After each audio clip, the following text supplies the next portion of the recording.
Au début, il y avait l'obscurité. Et puis, le Big Bang a donné naissance à un monde fait de temps, d'espace et de matière. Chaque jour, de nouvelles découvertes nous aident à comprendre les mystères de cet endroit énigmatique et déconcertant qu'on appelle l'univers. Sur Terre, les liquides sont tout autour de nous et même en nous. Mais notre monde n'est pas comme les autres. Si on observe les étoiles et les planètes qui peuplent notre univers, les liquides sont en réalité assez rares. Et lorsqu'on en trouve, ils s'écoulent bizarrement dans des mondes étranges. C'est un environnement où rien de ce que nous pouvons construire sur Terre ne résisterait plus d'une fraction de seconde. De nouvelles découvertes ont changé pour toujours ce que nous savons à propos des liquides agités et bouillonnants de notre univers.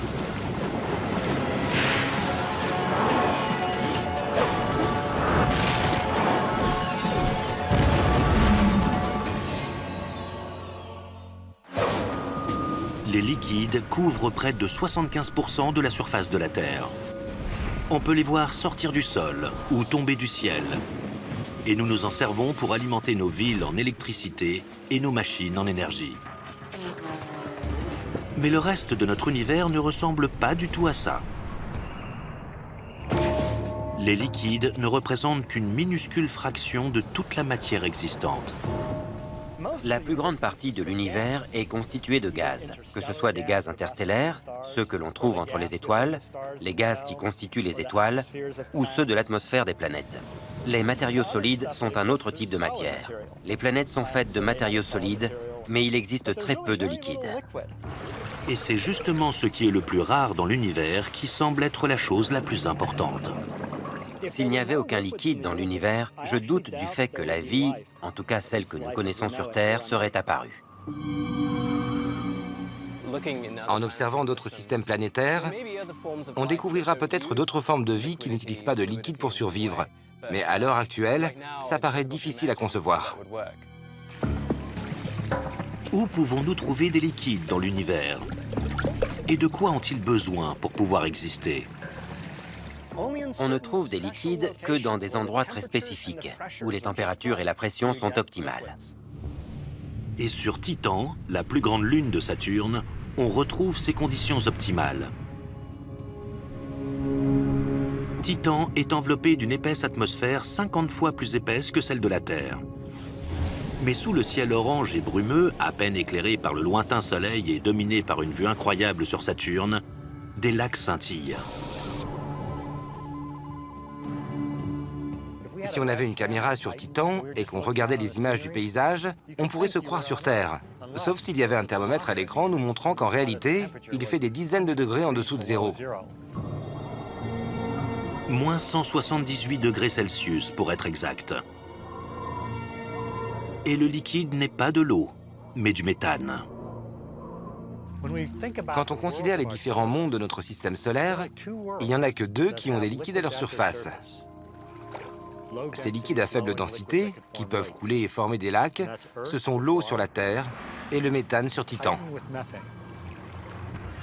Mais comment un élément qui est un gaz sur Terre peut-il être un liquide sur Titan?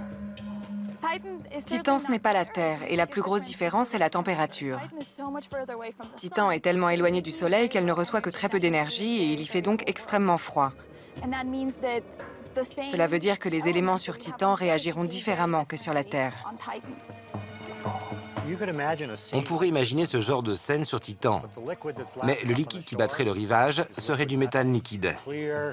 Un liquide transparent, peut-être même une petite brise, comme on en ressent une aujourd'hui, et des vaguelettes au bord de la plage. L'élément blanchâtre qui constitue le rivage est littéralement de l'eau glacée, aussi solide que de la pierre.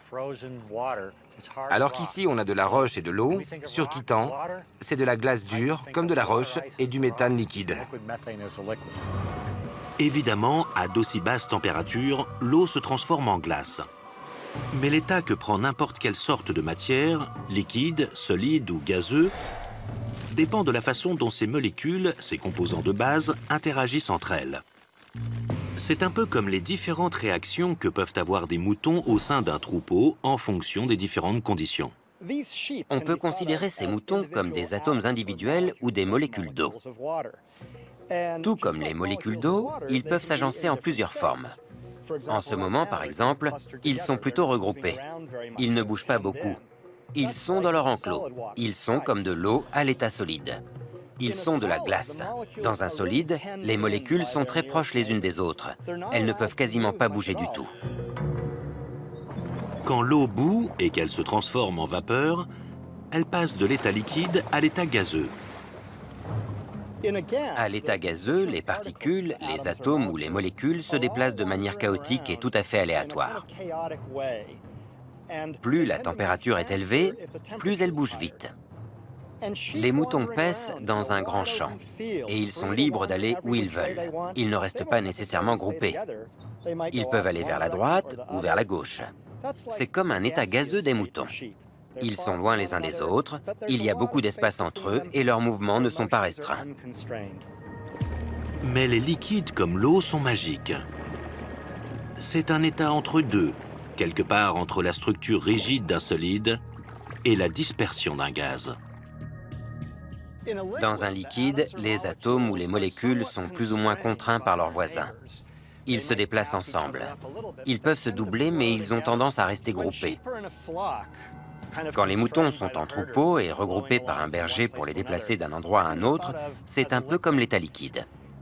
Ils ont un peu de liberté, mais ils ne peuvent pas s'éloigner trop loin les uns des autres. Ils vont tous dans la même direction. Ils suivent le même mouvement. Sur Titan, les températures glaciales font que les molécules de méthane restent groupées tout ensemble à l'état liquide. Elles sont comme un troupeau de moutons. Sur Terre, le méthane est naturellement un gaz avec ses molécules en suspension comme les moutons dans le pré. Pour le transformer en un liquide et donner aux molécules l'apparence d'un troupeau, les scientifiques doivent les compresser avec une pression 300 fois supérieure à celle de notre atmosphère. Sur Terre, on se sert principalement du méthane pour se chauffer et pour faire la cuisine. Le méthane est une source d'énergie importante, que ce soit pour de la chaleur ou pour une forme de propulsion.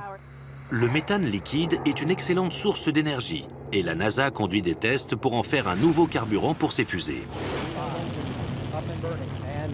Actuellement, les vaisseaux envoyés en orbite le sont grâce à des réservoirs remplis d'hydrogène liquide.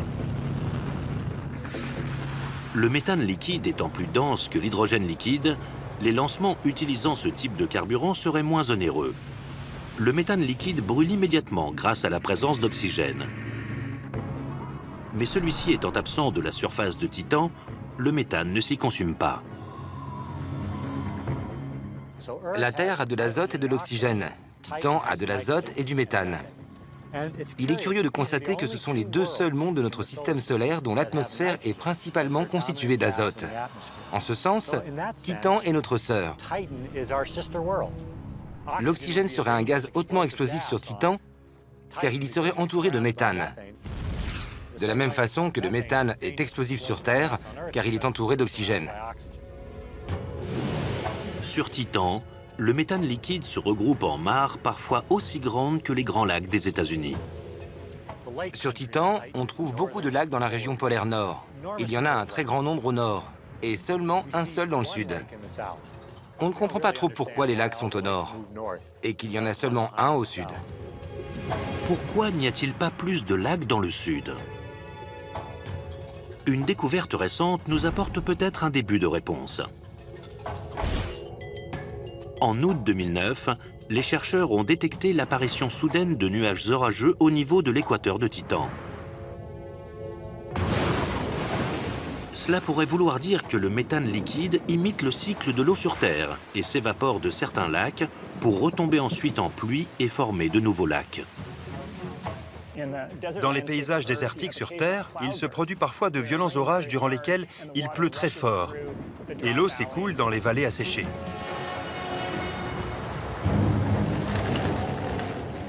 Une grande partie de Titan est une sorte de désert de méthane. Et lorsqu'il pleut, c'est par énormes averses. Et il y a énormément de liquide à la surface de la planète. On estime que le méthane a les mêmes capacités d'érosion pour créer des vallées sur Titan que l'eau en a pour creuser des vallées sur Terre. Il se pourrait que les lacs se concentrent dans le nord, car cette région subit actuellement une très longue saison des pluies. Saturne met 30 ans à faire le tour du Soleil. Ainsi, une année, 4 saisons sur Titan, représente 30 ans sur Terre. Chaque saison dure environ 7 ans. On pense que ces fortes pluies se produisent au printemps ou à l'automne. Et donc l'hémisphère qui traverse cette saison voit beaucoup de lacs se former à sa surface. Mais le méthane ne retombe pas en une pluie similaire à l'eau à cause de l'épaisse atmosphère de Titan et à sa faible gravité. Imaginez de grosses gouttes, 2 fois comme celles que l'on a sur Terre, et qui tombent beaucoup plus lentement. Mais elles seraient incroyablement froides au toucher si jamais elles tombaient sur vous. Mais le méthane liquide n'est pas de l'eau. Et toute personne qui oserait plonger dans un lac de méthane risquerait d'avoir une mauvaise surprise. Dans notre univers, il est rare de découvrir un monde comme notre Terre où l'on trouve la présence d'un liquide. Vus de loin, les lacs de méthane de Titan ont l'air familiers et accueillants.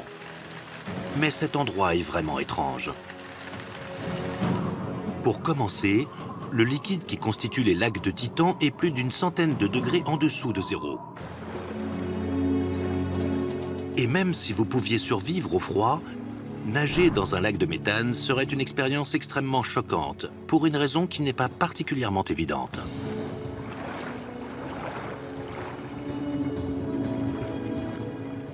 La densité du méthane liquide est beaucoup plus faible que celle de l'eau.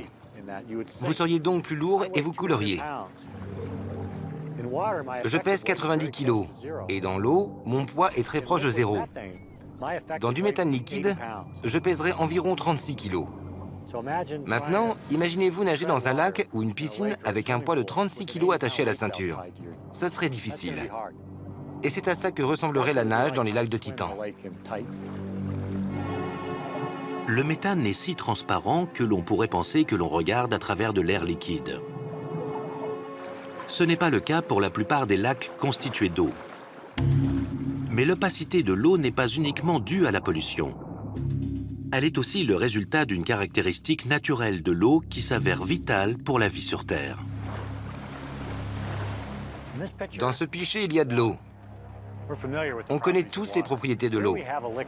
Dans ce pichet, il y a un liquide qui ressemble à de l'eau, mais qui n'en est pas. C'est de l'hydrocarbure, un liquide analogue au méthane sur Titan. Ces liquides se ressemblent, mais leurs propriétés chimiques sont très différentes. Pour vous montrer la différence entre les deux, je vais prendre des crackers. Ces biscuits constitués d'amidon, de sucre et de sel. Et je vais les mettre dans les liquides. Les crackers sont dans l'eau.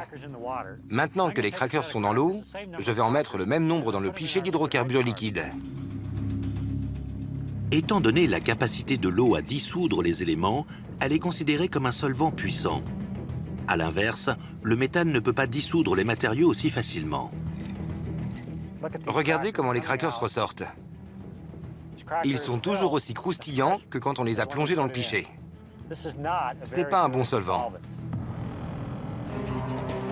L'eau tient sa capacité de dissolution de sa structure moléculaire. La molécule d'eau est H2O, ce qui veut dire 2 atomes d'hydrogène et 1 d'oxygène. Il y a l'oxygène d'un côté et 2 petits atomes d'hydrogène de l'autre. Cette structure implique qu'un côté de la molécule d'eau est chargé positivement et l'autre négativement. Les molécules d'eau agissent comme des petits aimants. Elles attirent certaines choses et en repoussent d'autres. Par opposition, le méthane est un solvant faible. Le méthane est un atome de carbone et 4 atomes d'hydrogène sur le côté. Il n'a pas de polarité et ne peut pas réagir avec d'autres molécules. Puisque l'eau dissout ce qui entre en contact avec elle, elle peut se transformer en une sorte de soupe riche et parfois trouble. Les organismes qui se sont développés dans ce genre d'environnement seront petits et compacts, comme les êtres vivants sur Terre. Ici, les micro-organismes sont petits et compacts, et ils puisent leurs nutriments dans l'eau. Mais le méthane pourrait accueillir un autre type de forme de vie. Imaginez un organisme vivant sur Titan, et qui regarderait l'eau sur Terre. il serait très étonné que n'importe quoi puisse se développer dans un liquide aussi chaud, réactif et agressif. Il se dirait que la vie ne peut pas exister sur Terre, car il est beaucoup trop difficile de s'adapter au liquide à sa surface.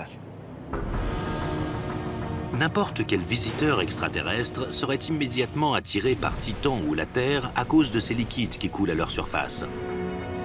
À elle seule, la Terre comptabilise 1,360 milliard de kilomètres cubes d'eau.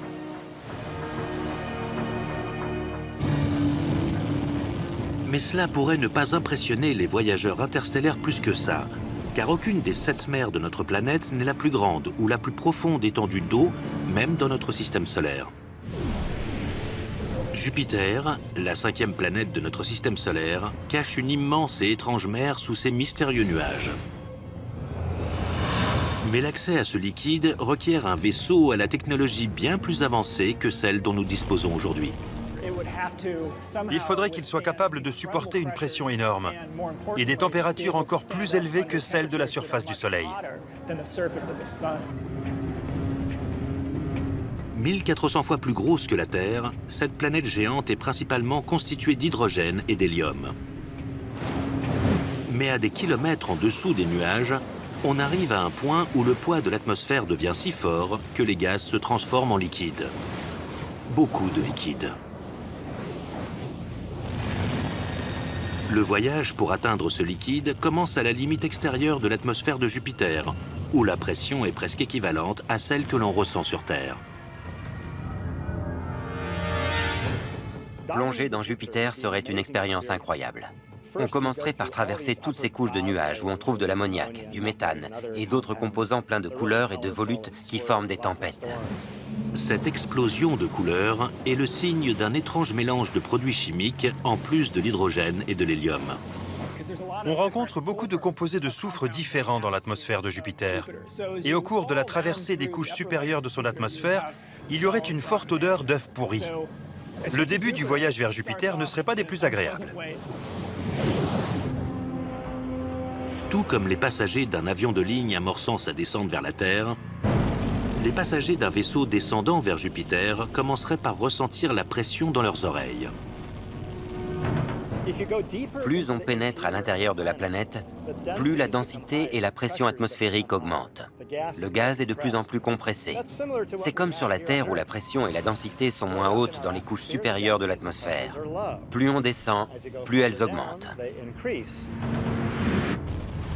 Après être descendu d'environ 21 000 km, c'est le noir total, car la lumière du Soleil ne peut pas traverser autant de matière.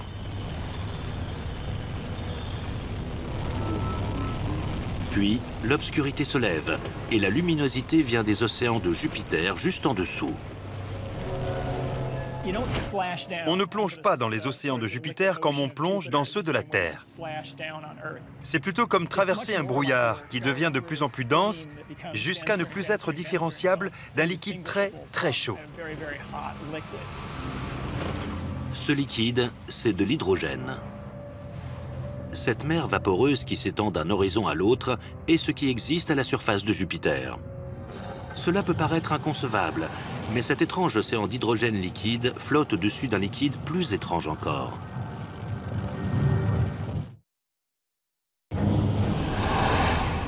Les liquides ne sont pas faciles à trouver en dehors de notre monde, et ils prennent souvent des apparences que l'on ne pourrait pas imaginer sur Terre, comme par exemple cet océan d'hydrogène à la surface de Jupiter. Cela peut paraître étrange, mais le liquide le plus courant dans notre univers est l'hydrogène liquide. Enfin, ce n'est pas si surprenant étant donné que l'hydrogène est l'élément le plus abondant dans l'univers. Dans la plupart des recoins de l'univers, les particules d'hydrogène se déplacent de façon aléatoire, sous forme de gaz, un peu comme les moutons dans le pré. Mais les conditions sur Jupiter ne leur laissent pas une telle liberté de mouvement. La différence entre les 3 états de la matière a à voir avec la proximité des particules entre elles. Sur Terre, on peut voir des liquides se condenser à partir des gaz en laissant un verre d'eau glacé à l'air libre. Alors que l'air chaud entre en contact avec la surface froide du verre, la chute de la température diminue l'énergie des molécules d'air, les rapproche les unes des autres et les transforme en liquide. Il n'y a pas que la température qui affecte les états de la matière. La pression aussi joue un rôle très important. Comme vous pouvez l'imaginer, la pression écrase plus ou moins. Plus la pression est importante et plus elle écrase les molécules entre elles. Ainsi, elle peut compresser un gaz en un liquide. Par exemple, même dans l'espace interstellaire où il fait moins 267 degrés Celsius, un verre d'eau s'évaporerait. Si vous mettez un verre d'eau dans l'espace, ce n'est pas la température, mais la basse pression qui va permettre aux molécules de se disperser et transformer l'eau du verre en gaz. L'inverse se passe au sein de la fournaise que représente le centre de Jupiter, où les molécules d'hydrogène sont compressées les unes avec les autres par le poids colossal de l'atmosphère. Si vous compressez les particules pour qu'elles ne vibrent plus, alors elles ont tendance à rester collées les unes aux autres. Elles se déplacent ensemble. C'est l'état liquide. C'est pour cela que si de l'hydrogène liquide était instantanément transporté sur Terre sans assez de pression pour le contenir, la plus infime quantité pourrait révolutionner ce que nous considérons comme une bombe à hydrogène. Ce ne serait pas une bonne idée de rapporter un verre d'hydrogène liquide de Jupiter, car il subit une pression tellement forte que cela en ferait un incroyable explosif, bien plus fort que du TNT. Ce serait un véritable désastre.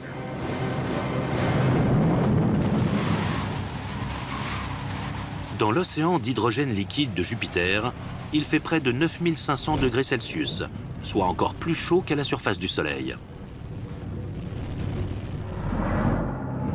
À ce niveau, le rayonnement bleu annonce que nous avons atteint un nouveau type de liquide. C'est toujours de l'hydrogène, mais sous une forme très spéciale appelée hydrogène métallique. Il brille plus que la surface du Soleil et beaucoup plus bleu aussi. C'est un environnement où rien de ce que nous pouvons construire sur Terre ne résisterait plus d'une fraction de seconde.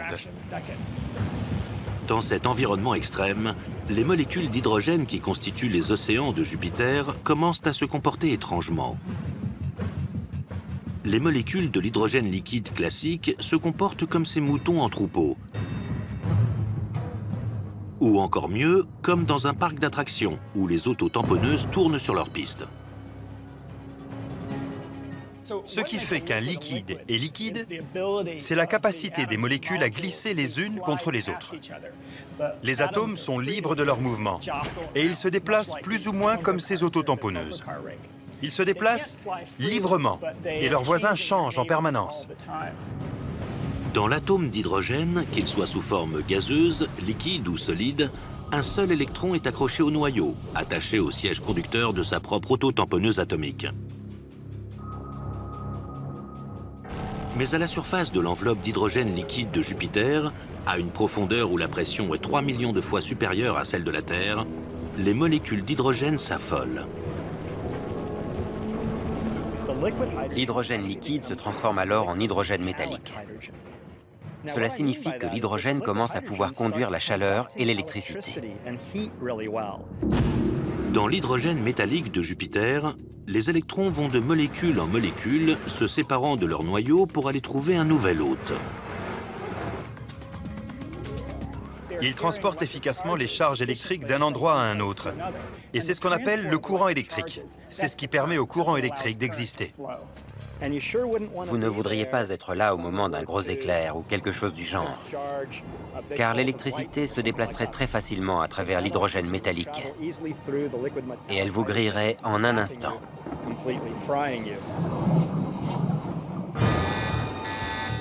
Ce qui se rapproche le plus de l'hydrogène liquide sur Terre est l'acier fondu. Quand on verse l'acier liquide du chaudron, il brille de chaleur et il conduit de l'électricité. C'est à peu près à ça que ressemblerait l'intérieur de Jupiter si on pouvait y aller. Dans Jupiter, l'hydrogène métallique est différent de l'hydrogène liquide, car elle conduit de l'électricité. Comme les électrons peuvent se déplacer librement dans l'hydrogène métallique, cela veut dire qu'il y a de forts courants électriques au cœur de Jupiter. Et dès qu'on a un liquide avec de forts courants électriques, cela crée un champ magnétique.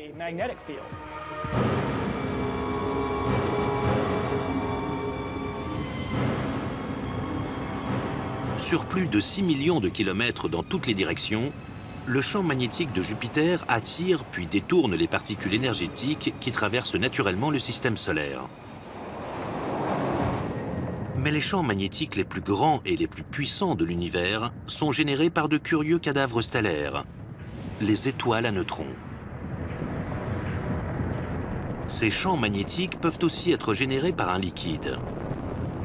Mais il semblerait que l'intérieur d'une étoile morte soit le dernier endroit où l'on imagine trouver quelque chose de liquide.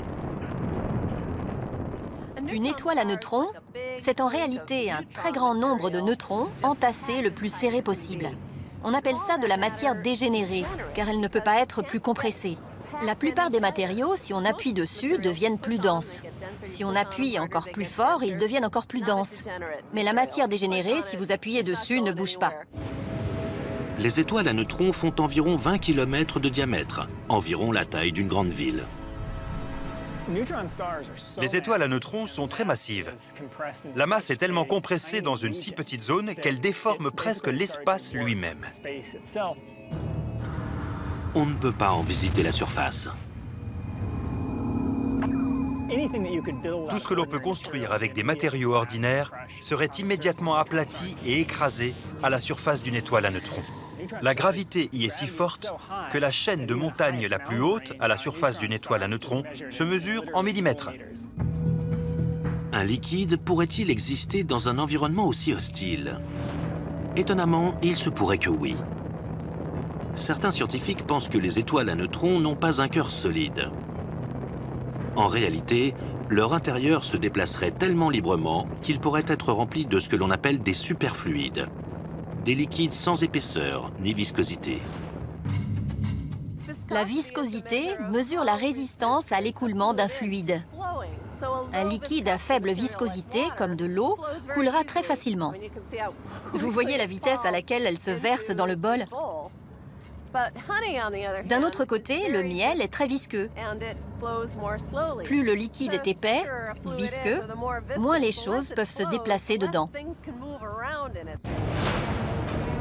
Un superfluide n'a aucune viscosité. C'est un liquide si fin qu'il ne s'arrête jamais de couler.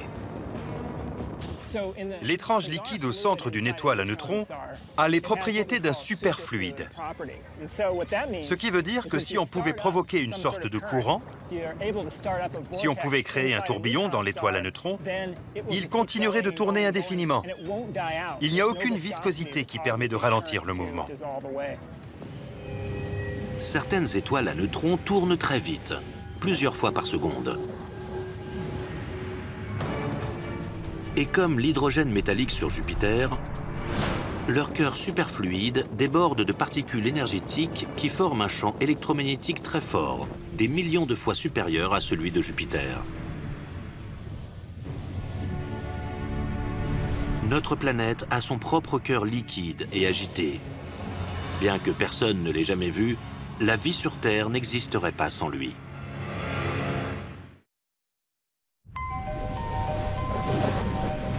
La vie telle que nous la connaissons n'existerait pas sans liquide.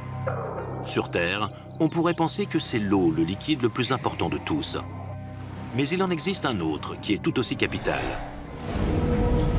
À 2900 km sous la surface de la Terre, là où il fait près de 4000 degrés Celsius, une mer de fer liquide de plus de 1500 km de profondeur entoure le cœur solide de notre planète. Mais comment les scientifiques peuvent-ils être sûrs de ce qui se trouve au centre de la Terre? C'est la question que Gina de Danbury dans le Connecticut a voulu poser à l'émission. Comment savons-nous que la Terre a un cœur de fer liquide si on ne l'a jamais vu? Merci pour votre question, Gina. Il s'avère que les scientifiques peuvent souvent déduire des choses indirectement sans les avoir vues directement. Nous savons par exemple que la Terre a un cœur de fer liquide qui entoure une graine de fer solide, parce que la Terre a un champ magnétique fort, et que les mouvements au sein de ce fer liquide qui conduit l'électricité sont à l'origine de ce champ magnétique. La vie à la surface de la Terre souffrirait de l'absence d'un champ magnétique. Si les champs magnétiques n'existaient pas, les particules énergétiques venant du Soleil et du fond de l'espace traverseraient notre atmosphère et interagiraient avec les cellules vivantes, causant un grand nombre de mutations cancéreuses. À l'inverse des conditions au cœur de notre planète, Les conditions à la surface solidifient le fer en un matériau si résistant que c'est celui que nous choisissons pour construire de grands immeubles et des ponts. Mais dans des coins reculés de la galaxie, il existe des mondes si naturellement chauds et denses que le fer n'y est rien de plus qu'une bruine chaude. Ces mondes sont là, peu étudiés et mal compris. Ils sont trop gros pour être des planètes et trop petits pour être des étoiles. Ce sont les naines brunes. Ces objets sont comme des Jupiters géantes. Des géantes gazeuses qui peuvent être jusqu'à 75 fois plus massives. Les naines brunes sont des étoiles avortées. Elles n'étaient pas assez massives pour produire des températures et une pression suffisamment importante pour allumer l'hydrogène et le consumer sur le long terme.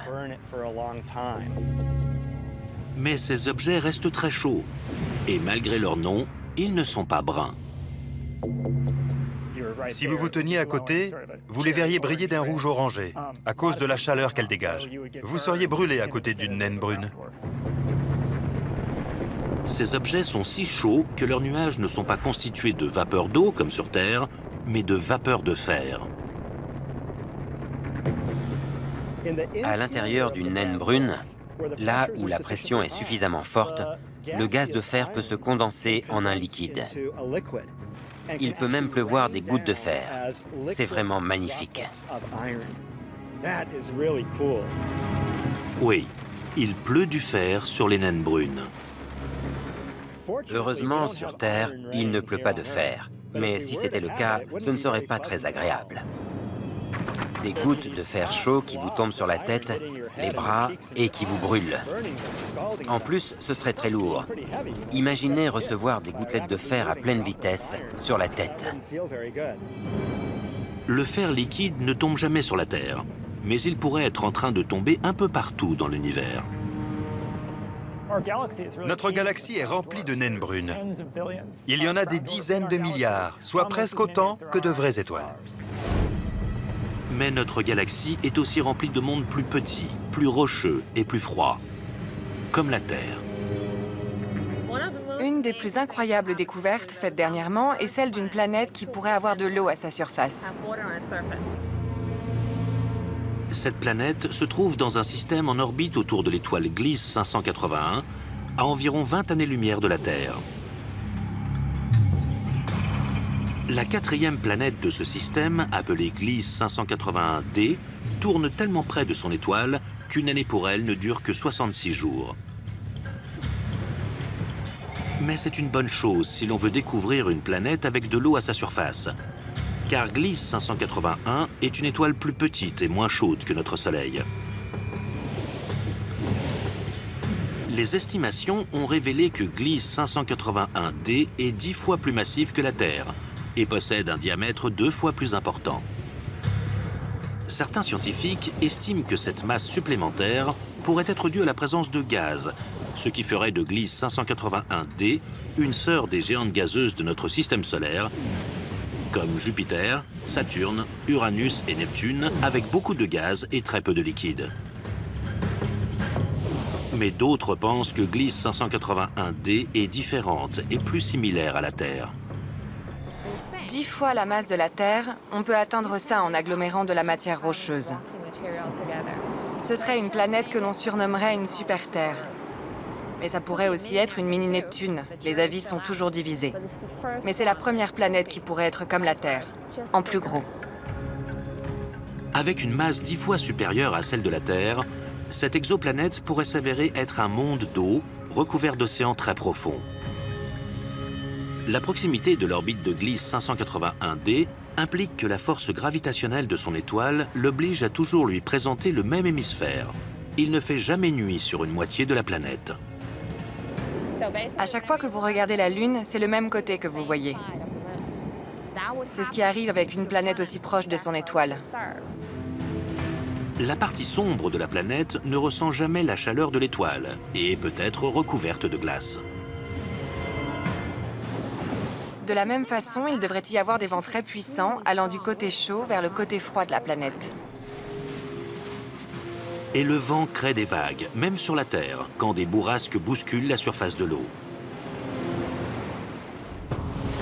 Si Gliese 581d est réellement un monde d'eau, il n'y a pas de terre émergée pour briser les vagues. Vous avez des vagues de 2 km de haut et elles avancent sur des kilomètres et des kilomètres. Si vous aimez le surf, c'est là que vous devez aller. Il se pourrait que l'on trouve une surface solide sous cet océan, mais elle ne ressemblerait à rien de ce que l'on connaît sur Terre. Elle serait constituée d'eau à l'état solide, connue sous le nom de glace 7. Au lieu de moutons ou d'auto-tamponneuses, imaginons que chaque molécule d'eau est une canette en aluminium dans un conteneur. Dans les conditions terrestres de température et de pression atmosphérique, elles interagissent les unes avec les autres en tant que liquide. Quand elles gèlent, les molécules d'eau se soudent les unes aux autres en glace. C'est une structure moléculaire de l'eau que les scientifiques appellent glace 1. La glace 1, celle à laquelle vous et moi sommes habitués, n'a seulement pas assez d'énergie pour bouger à cause du froid. L'énorme océan d'un monde d'eau ferait des centaines et des centaines de kilomètres de profondeur. Et comme sur Terre, plus l'eau est profonde, plus la pression est importante. Si la pression est suffisante, quelque chose d'étrange arrive à l'eau. Elle devient solide, un peu comme une glace chaude. Si on augmente la pression autour d'un liquide, on peut généralement le transformer en solide, car on resserre tellement les atomes et les molécules qu'ils sont pris au piège. Ils ne peuvent plus glisser les uns à côté des autres. Ils ne peuvent pas couler. De plus hautes pressions peuvent générer une variété de glaces différentes aux structures internes différentes de la glace gelée ou glace 1. La différence entre les glaces 1, 2, 3, 4, 5, 6, 7, et on pense que ça va jusqu'à 10 et peut-être au-delà, c'est la pression.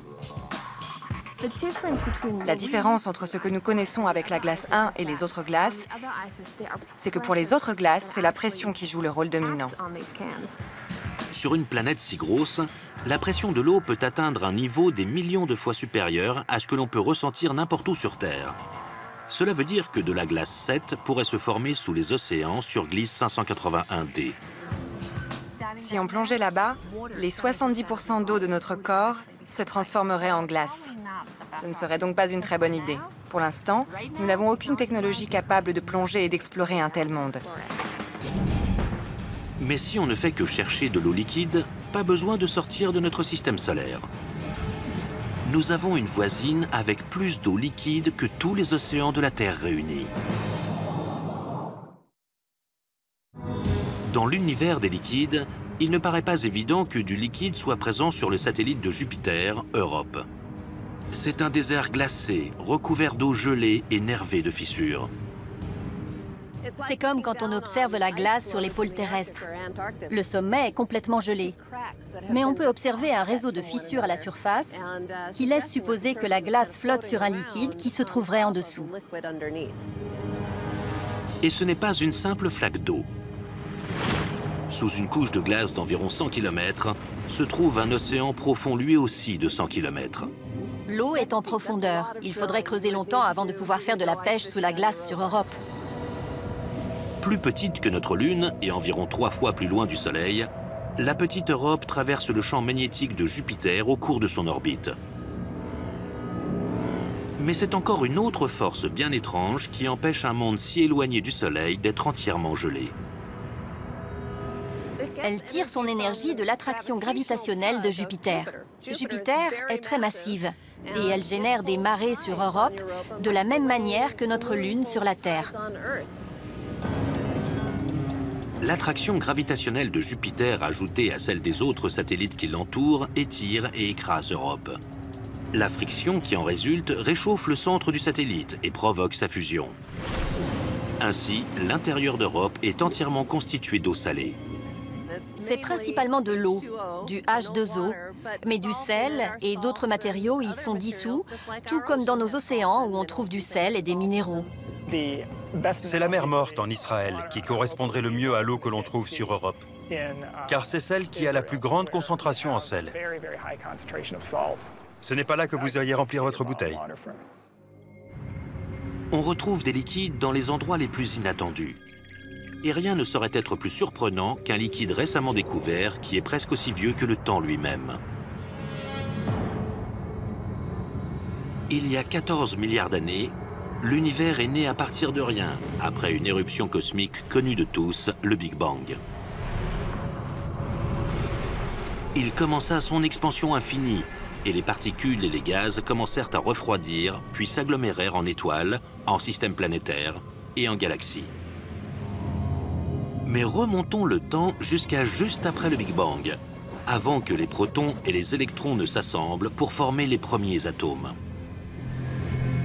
À l'époque, les éléments partaient dans tous les sens et se rentraient les uns dans les autres.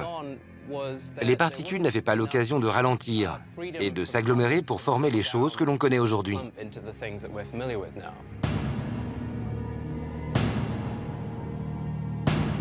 Au début de sa vie, l'univers était un désert sans particularité qui brûlait à des milliards de degrés, comme une collection hétéroclite de particules connues sous le nom de quarks et de gluons. Les quarks et les gluons sont les constituants fondamentaux du noyau des atomes. Au cours du premier 10 millionième de seconde de notre univers, tout n'était que quarks et gluons. De nouvelles simulations des premières conditions de l'univers ont révélé que les quarks et les gluons ne flottaient pas indépendamment comme un gaz, comme on pourrait s'y attendre dans ces conditions, mais plutôt qu'ils étaient connectés et se déplaçaient à la manière d'un liquide. Une bonne illustration serait le sable. Je tiens là une poignée de sable qui est constituée de plein de petites particules, de tout petits morceaux de roche et de pierre. Mais leur façon d'interagir les uns avec les autres, leur comportement, ressemble beaucoup plus à celui d'un liquide qu'à celui d'un solide. C'est à peu près la même chose avec les quarks et les gluons. Ils se percutaient les uns les autres et donnaient cette impression de liquide au tout début de l'univers. À la surface du sable, on peut voir des ondes, comme celles à la surface d'un océan, qui sont créées par le vent. Le sable est donc un solide qui ressemble plus à un fluide, qui se comporte plus comme un fluide que comme un solide. Ces ondulations sont les marques d'une perturbation. Dans un état liquide de la matière, les ondulations s'étendent aisément à travers toute la matière disponible. Cette habilité à très bien transmettre des perturbations pourrait avoir une incidence sur le destin de l'univers. À cet instant chaotique et critique, juste après sa création, la fluidité de notre univers montrait déjà les signes de sa grandeur future. Il y a des zones de ce fluide qui sont plus denses que d'autres, ce qui permet de voir l'émergence de différents motifs qui deviendront par la suite la structure même de l'univers. Le mouvement des fluides est intrinsèquement lié à la naissance de l'espace et du temps. Ainsi, la prochaine fois que vous boirez un soda à la paille, que vous plongerez dans une piscine ou que vous observerez la chute des gouttes d'eau de pluie dans une flaque d'eau, vous saurez que vous observez l'univers au moment où il est le plus vivant.